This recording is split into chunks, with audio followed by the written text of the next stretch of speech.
प्रिय छात्रों, इसके पहले के करंट अफेयर्स की क्लास में आप लोगों ने Tokyo Olympic, para Olympic, under 19 world cup cricket के बारे में, उसके बाद से एक शॉर्ट वीडियो हमने डाला था लता मंगेशकर के संबंध में। अब आज की करंट अफेयर्स के क्लास में मैं आप लोगों को नोबेल पुरस्कार से संबंधित कुछ जानकारी देने जा रहा हूँ। और सबसे पहले इस नोबेल पुरस्कार के जनरल नॉलेज के बारे में जान लीजिए कि नोबेल पुरस्कार की शुरुआत कब हुई थी, प्रारंभ में नोबेल पुरस्कार कितने क्षेत्रों में दिया जाता था, यह नोबेल पुरस्कार किसकी स्मृति में प्रदान किया जाता है। तो ये सारे इस तरीके के जनरल नॉलेज को लेते हुए तब जा कर के हम 2021 के करंट अफेयर्स या 2021 के नोबेल पुरस्कार पर फोकस करते हैं। तो ये जो नोबेल पुरस्कार है, ये नोबेल पुरस्कार विश्व का, पहले पॉइंट में क्या हो गया कि यह विश्व का सर्वोच्च एवं प्रतिष्ठित पुरस्कार होता है। सर्वोच्च एवं प्रतिष्ठित पुरस्कार होता है।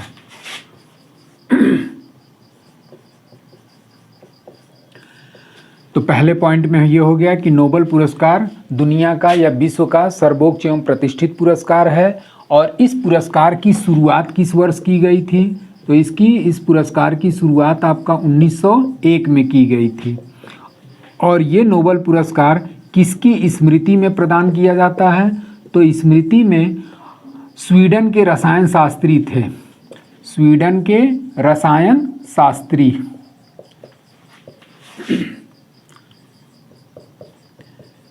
और उद्योगपति और स्वीडन के रसायन शास्त्री और उद्योगपति का नाम क्या था? तो वो थे अल्फ्रेड बर्नार्ड नोबल। और इसी अल्फ्रेड बर्नार्ड नोबल की स्मृति में आपके नोबेल पुरस्कार की शुरुआत की गई। अब थोड़ा सा अल्फ्रेड बर्नार्ड नोबल की जीवनी के बारे में जान लेते हैं कि ये जो अल्फ्रेड बर्नार्ड नोबल थे, ये स्वीडन के क्या थे? रसायन शास्त्री और उद्योगपति थे। इस अल्फ्रेड बर्नार्ड नोबल का जन्म 1833 ईस्वी में स्टॉकहोम में हुआ था। स्टॉकहोम।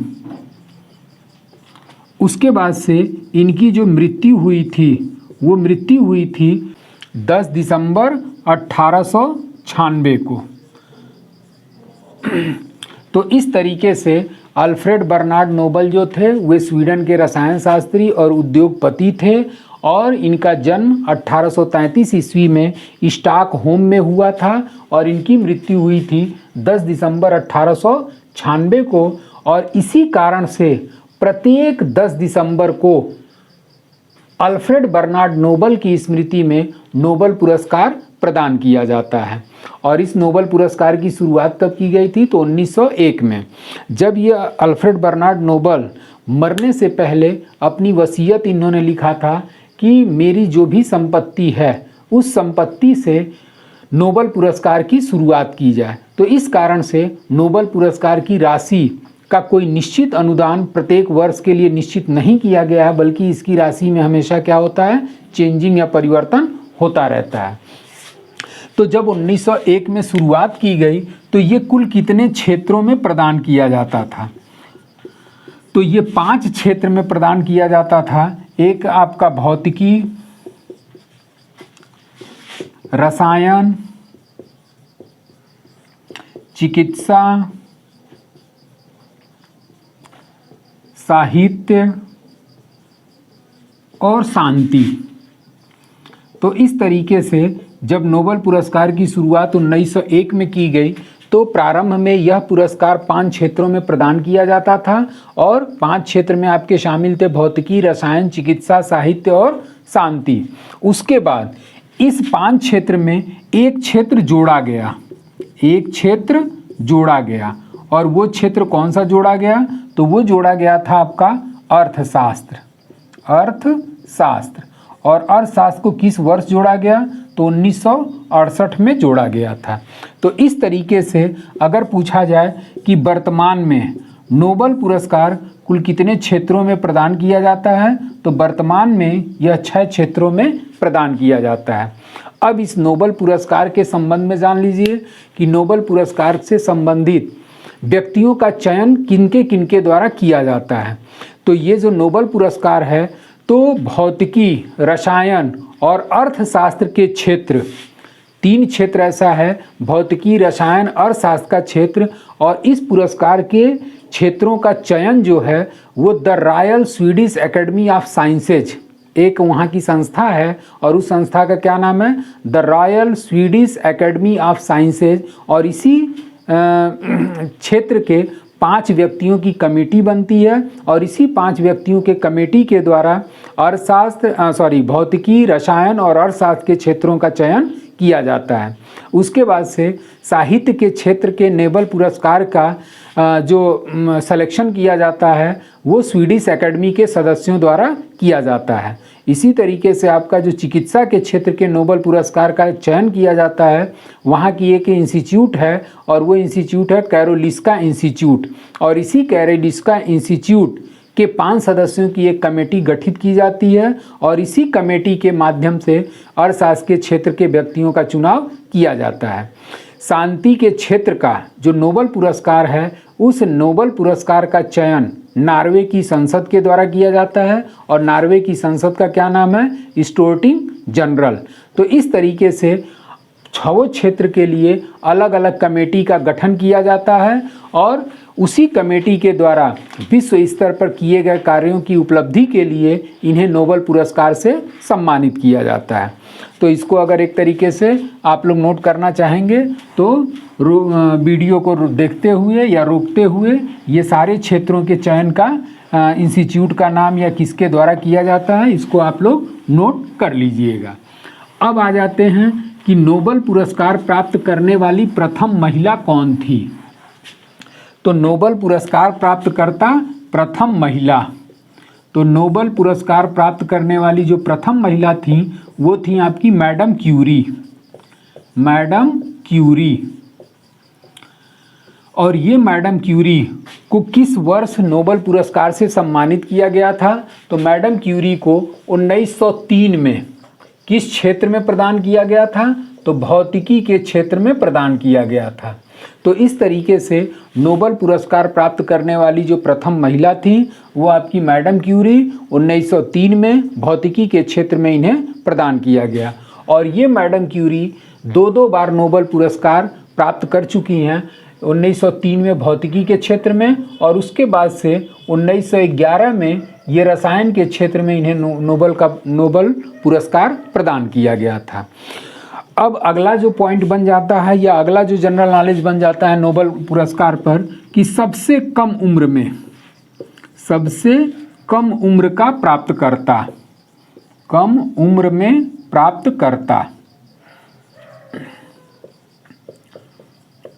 तो सबसे कम उम्र में नोबेल पुरस्कार प्राप्त करने वाली महिला हैं वो आपकी मलाला यूसुफज़ई, और मलाला यूसुफज़ई मात्र 17 वर्ष की उम्र में नोबेल पुरस्कार इनके द्वारा प्राप्त किया गया। इसके पहले ये 17 वर्ष की मलाला यूसुफज़ई, और मलाला यूसुफज़ई किस देश की हैं, तो मलाला यूसुफज़ई जो हैं वो आपकी पाकिस्तान की एक लड़की है। और इसी पाकिस्तानी लड़की मलाला यूसुफज़ई की जब नोबेल पुरस्कार प्राप्त की तो उस समय इसकी आयु कितनी थी, तो मात्र 17 वर्ष। और ये जो मलाला यूसुफज़ई थी इनको 2014 में हमारे देश के कैलाश सत्यार्थी के साथ शांति के क्षेत्र में नोबेल पुरस्कार संयुक्त रूप से प्रदान किया गया। और इस मलाला यूसुफज़ई जो थी ये मुस्लिम शिक्षा को बढ़ावा देने के लिए विशेष तौर पे भूमिका प्रदान की थी कि जो भी मुस्लिम धर्म में शिक्षा को लेकर के या लड़कियों को लेकर के, लड़कियां जो शिक्षित नहीं होती हैं या लड़कियों को शिक्षा के लिए प्रेरित करने हेतु इनके द्वारा कार्य किया गया। और उसी कारण से इस मलाला यूसुफज़ई को शांति के क्षेत्र में मात्र 17 वर्ष की आयु में नोबेल पुरस्कार से सम्मानित किया गया। इसके पहले का जो रिकॉर्ड था वो था आपका लॉरेंस ब्रैग का। लॉरेंस ब्रैग जो थे वो मात्र 25 वर्ष के थे और उन्हें नोबेल पुरस्कार प्रदान किया गया था सबसे कम उम्र में। तो जब मलाला यूसुफज़ई को प्राप्त हुआ तो लॉरेंस ब्रैग जो थे उनका रिकॉर्ड ख़त्म हो गया। और सबसे कम उम्र में नोबेल पुरस्कार प्राप्त करने का योगदान किसको है, तो मलाला यूसुफज़ई को। उसके बाद से अब जब सबसे कम उम्र में नोबेल पुरस्कार की चर्चा हो गई तो कोई ना कोई ऐसा व्यक्ति तो जरूर रहा होगा या है जो कि सबसे अधिक उम्र में नोबेल पुरस्कार प्राप्त किया। तो अब अगला पॉइंट क्या निकल जाता है कि सबसे अधिक उम्र में नोबेल पुरस्कार प्राप्तकर्ता व्यक्ति कौन था। तो सबसे अधिक उम्र में नोबेल पुरस्कार प्राप्तकर्ता व्यक्ति थे जॉन बी गुडएनम।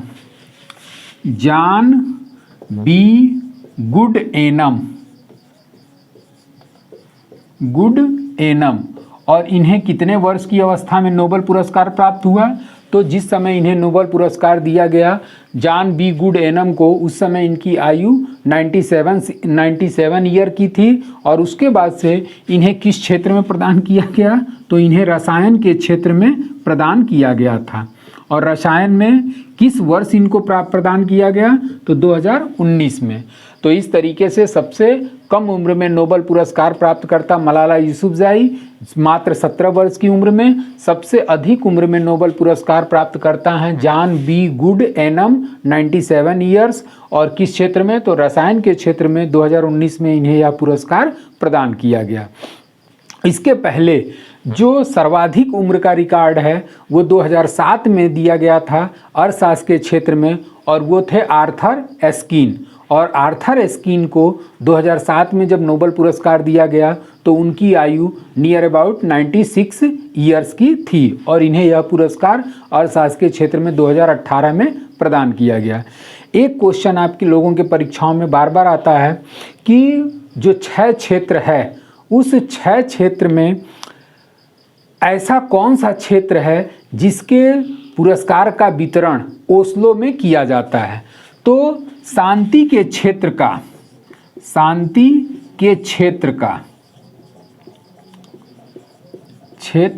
का वितरण, तो नोबेल पुरस्कार में जो शांति का क्षेत्र है उस शांति के क्षेत्र के नोबेल पुरस्कार का वितरण ओस्लो में किया जाता है।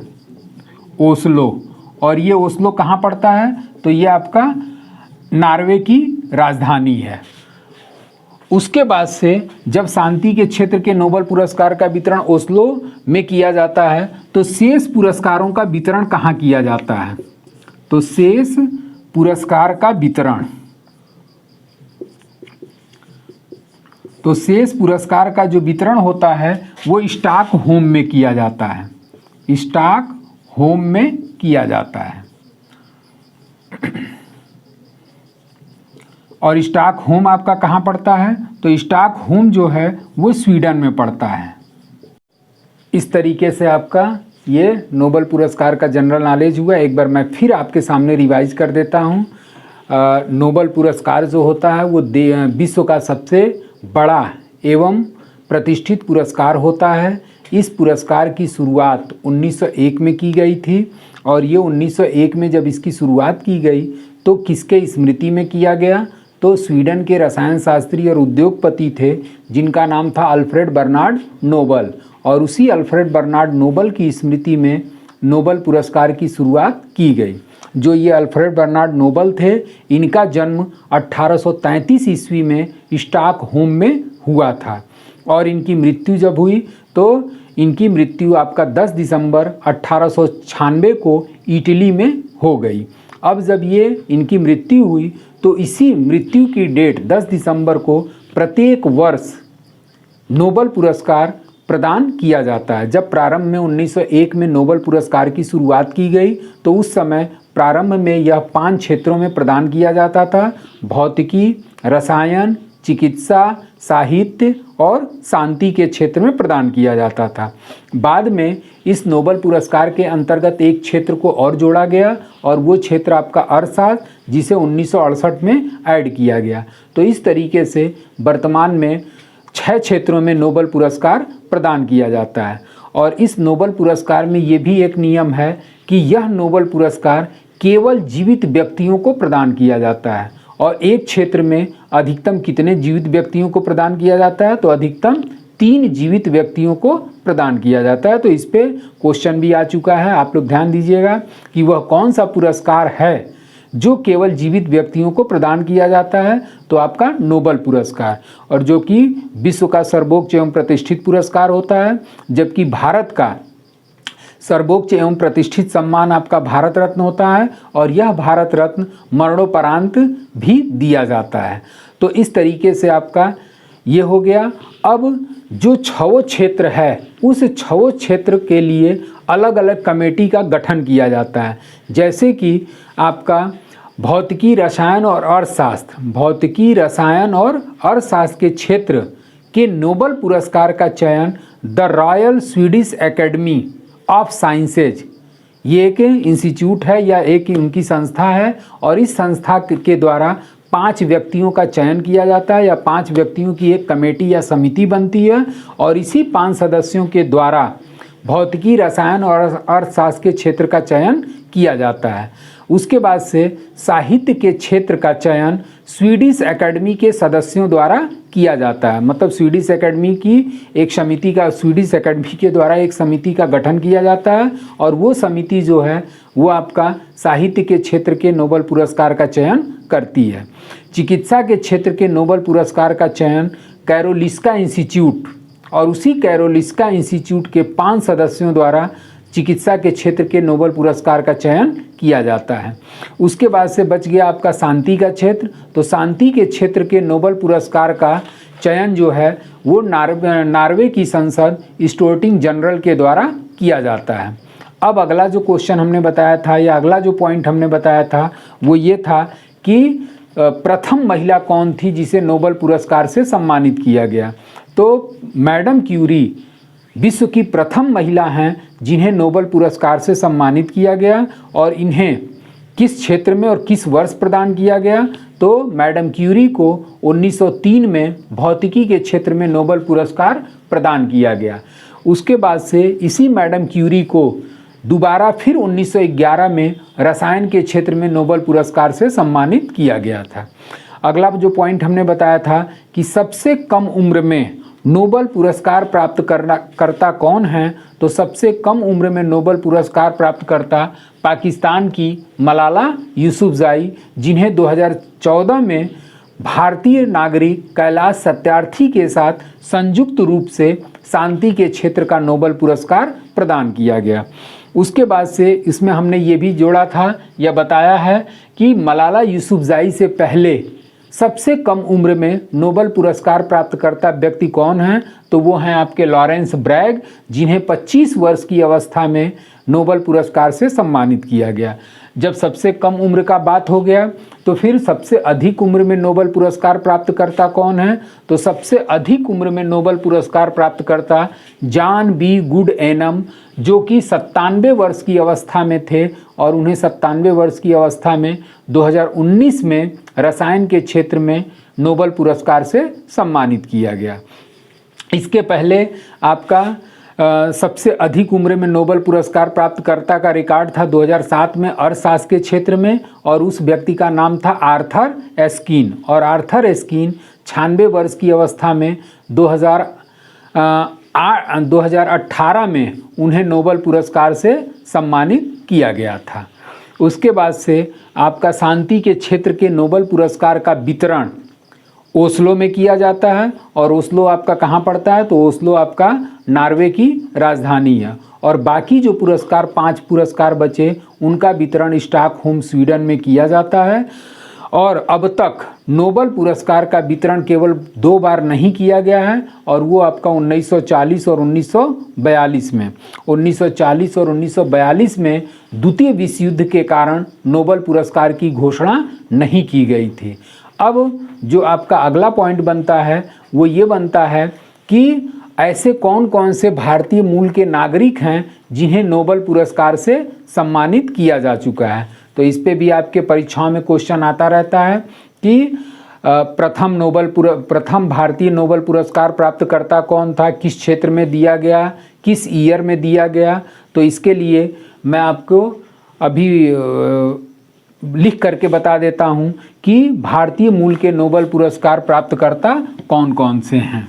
तो इस तरीके से ये आपका नोबेल पुरस्कार की लिस्ट है।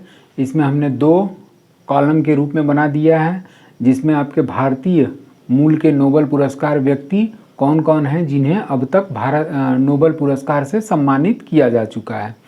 जिसमें आपका, बल्कि आप लोग इसको स्क्रीनशॉट ले लीजिए और उसके बाद में इसको पढ़ते रहिएगा या फिर नोट कर लीजिएगा। अब इसमें जो पहले भारतीय नोबेल पुरस्कार प्राप्तकर्ता हैं वो हैं आपके रविन्द्रनाथ टैगोर। और इस पर क्वेश्चन ये भी पूछ देता है कि रविन्द्रनाथ टैगोर को 1913 में किस क्षेत्र में नोबेल पुरस्कार प्रदान किया गया। तो रविन्द्रनाथ टैगोर पहले भारतीय हैं जिन्हें 1913 में साहित्य के क्षेत्र में नोबेल पुरस्कार प्रदान किया गया था। अब ये साहित्य के क्षेत्र में नोबेल पुरस्कार के किताब का नाम भी पूछ देता है कि किस किताब के लिए इन्हें नोबेल पुरस्कार से सम्मानित किया गया। तो रविन्द्रनाथ टैगोर को गीतांजलि नामक पुस्तक के लिए साहित्य के क्षेत्र में नोबेल पुरस्कार प्रदान किया गया। उसके बाद से 1930 में भौतिकी के क्षेत्र में चंद्रशेखर वेंकट रमन को प्रदान किया गया। 1968 में हरगोविंद खुराना को चिकित्सा के क्षेत्र में, मदर टेरेसा को 1979 में शांति के क्षेत्र में नोबेल पुरस्कार प्रदान किया गया। अब जब 1979 में इनको नोबेल पुरस्कार प्रदान किया गया, इसी के अगले वर्ष मदर टेरेसा को भारत रत्न से भी सम्मानित किया गया। और भारत रत्न जो होता है वो भारत का सर्वोच्च एवं प्रतिष्ठित सम्मान होता है। और ये 1979 में शांति के क्षेत्र में जब दिया गया तो 1980 में मदर टेरेसा को भारत रत्न से भी सम्मानित किया गया। और बीच में आपका भारत रत्न क्या हुआ था, बंद कर दिया गया था। जब 1977 में जनता पार्टी की सरकार आई थी, मोरारजी देसाई प्रधानमंत्री बने थे, तो उसी मोरारजी देसाई प्रधानमंत्री के कार्यकाल में भारत रत्न को बंद कर दिया गया। और पुनः 1980 में जब कांग्रेस की सरकार आई और उसमें प्रधानमंत्री श्रीमती इंदिरा गांधी बनी और 1980 में पुनः भारत रत्न की शुरुआत की गई। और उसी 1980 में जब शुरुआत की गई तो इसी मदर टेरेसा को भारत रत्न से सम्मानित किया गया। उसके बाद से 1983 में भौतिकी के क्षेत्र में एस चंद्रशेखर को प्रदान किया गया। 1998 में अमर्त्य सेन को अर्थशास्त्र के क्षेत्र में प्रदान किया गया। इस पर भी कई परीक्षाओं में क्वेश्चन वगैरह पूछ चुका है कि एकमात्र भारतीय कौन हैं जिन्हें अर्थशास्त्र के क्षेत्र में नोबेल पुरस्कार प्रदान किया गया। तो आपके आंसर हो जाएगा अमर्त्य सेन। 2001 में साहित्य के क्षेत्र में वी.एस. नायपाल को नोबेल पुरस्कार से सम्मानित किया गया। इस वी.एस. नायपाल को साहित्य जगत का जो दूसरा सबसे बड़ा पुरस्कार होता है वो आपका मान बुकर पुरस्कार होता है। और इस मान बुकर से भी वी.एस. नायपाल को सम्मानित किया जा चुका है। 2009 में रसायन के क्षेत्र में वेंकट रमन रामकृष्णन को, 2014 में वही हमने जो बताया कि सबसे कम उम्र में मलाला यूसुफजई को नोबेल पुरस्कार से सम्मानित किया गया था, तो उसी 2014 में कैलाश सत्यार्थी और मलाला यूसुफजई को शांति के क्षेत्र में संयुक्त रूप से नोबेल पुरस्कार प्रदान किया गया। उसके बाद से अंतिम में 2019 में अर्थशास्त्र के क्षेत्र में अभिजीत बनर्जी को नोबेल पुरस्कार से सम्मानित किया गया। इसमें कुछ ऐसे भी भारतीय हैं जो पहले भारत के नागरिक हुआ करते थे, लेकिन भारत की नागरिकता का त्याग करके वो विदेशी नागरिकता ग्रहण कर चुके हैं, उनका भी इसमें नाम इंक्लूड किया जा चुका है। तो इस तरीके से भारतीय मूल के जो आज भी वर्तमान में मतलब जिस समय दिया गया उस समय भारत के नागरिक थे। कुछ ऐसे व्यक्ति हैं जो भारत के नागरिक हुआ करते थे लेकिन भारत की नागरिकता का त्याग करके विदेश में विदेशी नागरिकता ग्रहण कर लिए, उनका भी नाम इसमें शामिल है, लेकिन ये भारतीय की श्रेणी में ही शामिल कर लिए जाते हैं। अब आपका 2021 के जो करंट अफेयर्स का पॉइंट आ जाता है या टॉपिक आ जाता है कि 2021 में कितने लोगों को या किस किस क्षेत्र में किनको किनको नोबेल पुरस्कार प्रदान किया गया। तो 2021 में भौतिकी के क्षेत्र में स्याकुरे मानेबो, क्लाउस हासेलमैन, जियो पारसी, रसायन के क्षेत्र में बेंजामिन लिस्ट को, उसके बाद से दूसरा रसायन के क्षेत्र में डेविड मैकमिलन को, और अर्थशास्त्र के क्षेत्र में 3 व्यक्तियों को प्रदान किया गया। एक आपके डेविड कार्ड, जोशुआ आंग्रिस्ट, और तीसरे आपके थे गुइदो इम्बेस। चिकित्सा के क्षेत्र में भी 2 लोगों को प्रदान किया गया, जिसमें डेविड जूलियस, आंद्रेम पटाऊ पाउटियन, और शांति के क्षेत्र में 2 लोगों को प्रदान किया गया, जिसमें आपकी मारिया रेशा, दामित्री आंद्रेविच मुरातोव, और साहित्य के क्षेत्र में अब्दुल रज्जाक गुरनाह को प्रदान किया गया। और ये किस देश के निवासी थे, तो इस पे भी क्वेश्चन आने की संभावना बनती है, और ये तंजानिया के व्यक्ति हैं। तो सिंगल वाला थोड़ा सा आप लोग विशेष रूप से नोबेल पुरस्कार में ध्यान दिया करिएगा कि सिंगल पर्सन के रूप में जिसे भी प्राप्त होता है उसमें प्रश्नों की आने की संभावना प्रबल रहती है, प्रश्नों के आने की संभावना बढ़ जाती है। तो साहित्य वाला एक तो थोड़ा सा आप लोग अपने दिमाग में ज़्यादा क्लियर रखिएगा। दूसरे नंबर पे आपका शांति के क्षेत्र में, तो इन्हीं 2 क्षेत्रों से विशेष तौर पे आपका नोबेल पुरस्कार से क्वेश्चंस आते हैं। तो इस तरीके से आपका नोबेल पुरस्कार का करंट अफेयर्स मतलब हमने दे दिया। करंट अफेयर्स के साथ साथ आपका जो जनरल नॉलेज है नोबेल पुरस्कार के संबंध में, तो जनरल नॉलेज को पकड़ते हुए या लेते हुए हम आपके करंट अफेयर्स को भी हमने फोकस कर दिया। आप लोग इसका स्क्रीनशॉट ले चुके होंगे, और उसके बाद से अगर नहीं भी लिए हैं तो एक बार फिर मैं आपको टाइम दे देता हूँ, इसका स्क्रीनशॉट ले लीजिए और इसके नोट्स के रूप में रख लीजिए, क्योंकि अब जब भी नोबेल पुरस्कार आएगा वो 10 दिसंबर 2022 में आएगा, और इस दौरान अगर कई परीक्षाएं देना रहेगा तो उसमें से क्वेश्चन आने की संभावना बढ़ जाती है। तो इस तरीके से आप इसका स्क्रीनशॉट ले लीजिए और इसको नोट्स वगैरह के रूप में लिख लीजिए, तो वो आप लोगों के लिए ज़्यादा फ़ायदेमंद साबित हो सकता है। अब अगले करंट अफेयर्स में हम आपको भारत रत्न के संबंध में जानकारी देंगे, और इस भारत रत्न के संबंध में आपका भारत रत्न के जनरल नॉलेज को लेते हुए अब तक कुल कितने व्यक्तियों को भारत रत्न दिया जा चुका है, मरणोपरांत किसे दिया गया, ये सारी चीज़ें हम अगले करंट अफेयर्स के टॉपिक में भारत रत्न के रूप में हम प्रस्तुत करेंगे। Thank you so much.